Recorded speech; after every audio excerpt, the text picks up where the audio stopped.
Amerika Serikat menerapkan blokade sementara di Selat Hormuz yang membuat akses pelayaran di kawasan tersebut jadi lebih terbatas. Komando Sentral AS atau CENTCOM menyatakan akan memberlakukan pembatasan terhadap lalu lintas maritim yang masuk dan keluar dari pelabuhan Iran mulai Senin 13 April 2026 waktu setempat. Blokade ini pun disebut berlaku secara imparsial terhadap kapal dari semua negara yang melintasi pelabuhan dan wilayah pesisir Iran, termasuk pelabuhan di Teluk Arab dan Teluk Oman. Diketahui sejak serangan ke Iran pada akhir Februari lalu, Teheran sempat menutup Selat Hormuz sebagai bentuk tekanan. Selat ini merupakan jalur strategis yang dilalui sekitar 1/5 pasokan minyak global. Penutupan dilakukan melalui serangan rudal dan pesawat nirawak, penanaman ranjau laut, serta penerapan biaya lintas. Namun belakangan Iran mulai membuka kembali selat tersebut secara terbatas.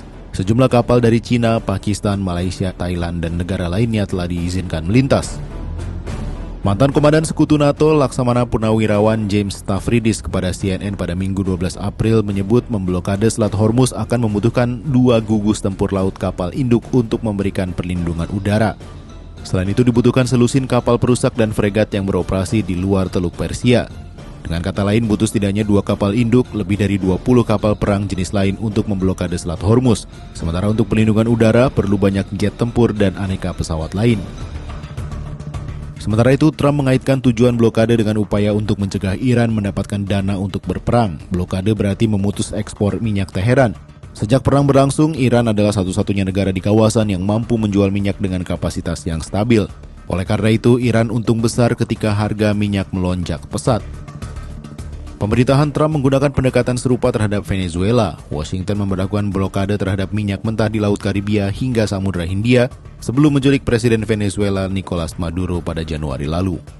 Namun dampak blokade bisa meluas. Menghentikan aliran minyak dari Teluk Persia kemungkinan akan menyebabkan pasar energi mengalami gejolak yang lebih besar. Pasar juga akan mengkhawatirkan terjadinya pertempuran baru akibat blokade. Diketahui sebelum Iran AS menyepakati gencatan senjata 2 pekan dan perundingan berlangsung, Donald Trump berada dalam posisi sulit. Ia dihadapkan pada 2 pilihan, melanjutkan serangan yang berisiko memperparah krisis kemanusiaan dan ekonomi global, atau menghentikan perang yang sejak awal tidak populer dan mulai menuai kritik termasuk dari pendukungnya sendiri. Konflik ini kini menjadi ujian ketahanan antara Iran yang berupaya bertahan dari tekanan militer dan Donald Trump yang harus menghadapi konsekuensi ekonomi serta tekanan politik di dalam negeri. Pada akhirnya, pertarungan ini bukan soal siapa yang menang atau kalah, karena dalam konflik berkepanjangan seperti ini, semua pihak berpotensi menanggung kerugian.